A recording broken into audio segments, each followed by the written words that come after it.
Welcome back. Now in this video, we're going to be talking about setting up a joint venture.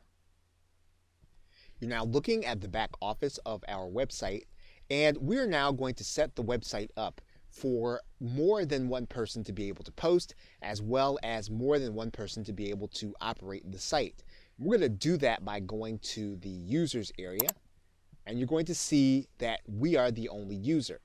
Now, one thing that we're going to do right away is we're going to make this username and the name that people are going to see on the site to be something unique. So we're going to edit this, and we're going to go here and click edit. And we're going to then change the name that's going to be displayed publicly. And so we're going to change this to, and then we're going to click save. We're going to come back, and then we're going to display the name publicly in that way. And we're going to come back and update the profile again.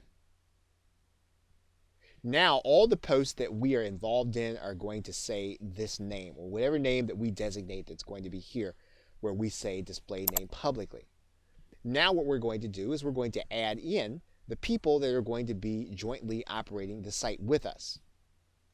We're going to do that by going to add a new person. And we're going to give that person a username, and we're going to write in all the information and then send it out to them. Now, as we're setting up the account, what we're going to do is we're going to make sure that the user is going to be sent their email about their password and logging in.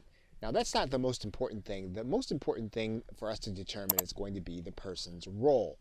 Now, if the person is actually going to run the site with us and they're going to be in charge of making some of the decisions, you may want to make them an administrator. That will give them the ability to bring people on or take people out. If they're going to have that level of authority and level of decision making, you want to make them an administrator.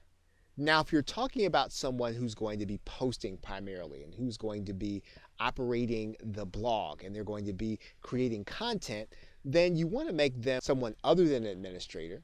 And if you want to give them charge over some of the other content, then you can make them an editor. However, you just want them to be a contributor. All you're going to do is give them access to be able to post.